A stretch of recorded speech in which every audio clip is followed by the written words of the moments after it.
Hello everyone, welcome back to my channel and happy Shashthi তোমাদের সবাইকে। তোমরা কেমনভাবে দুর্গাপুজোটা এনজয় করছো আমাকে অবশ্যই জানিও। পরপর সমস্ত পুজোর ভিডিও আসতে চলেছে, তোমরা প্লিজ একটু নজর রেখো।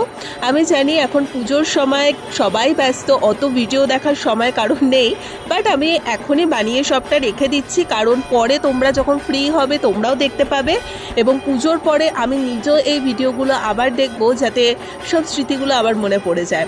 তো যাই হোক, আজকে হচ্ছে ষষ্ঠী। আমি ভীষণ ক্যাজুয়াল একটা টি শার্ট এবং ভীষণ ক্যাজুয়াল একটা প্যান্ট পরে নিয়েছি, আর চুলটা আজকে একটু টুইস্ট করে বেঁধে নিয়েছি। ব্যাস, দ্যাটস এনাফ। আজকে ষষ্ঠীর দিনের লুকটা একদম সিম্পল।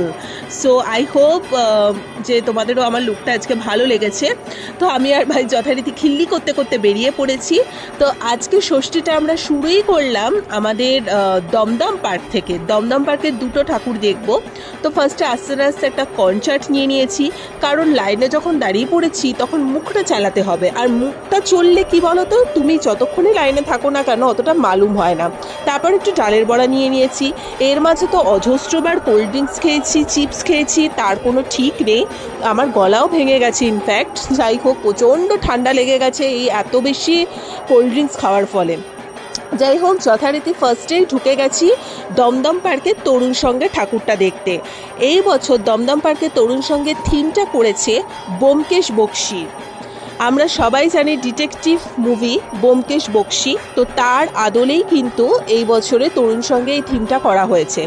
ভীষণ সুন্দর এখানে প্যান্ডেলের উপস্থাপনা করা আছে।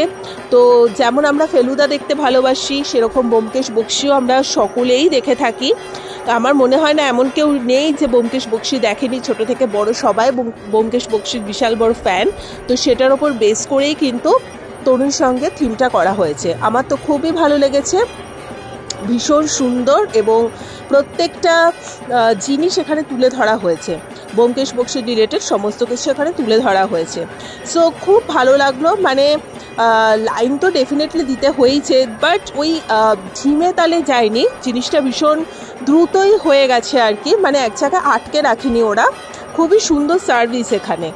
তো নেক্সট আমরা চলে গেছি হচ্ছে ভারত চক্রে, দমদম পার্কের ভারত চক্রে। এইটাতে অ্যাকচুয়ালি করার চেষ্টা করেছে যে সাউন্ড করার চেষ্টা করেছে, মানে ওটাকে কি বলে, ওঙ্কারের যে মেডিটেশনের যে সাউন্ডটা হয় সেটার ওপর বেস করে করার চেষ্টা হয়েছে।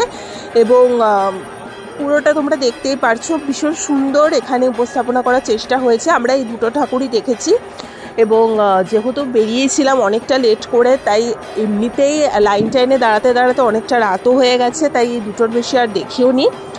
বাট যে দুটো দেখেছে এই দুটোই ভীষণ সুন্দর হয়েছে দমদম পার্কে।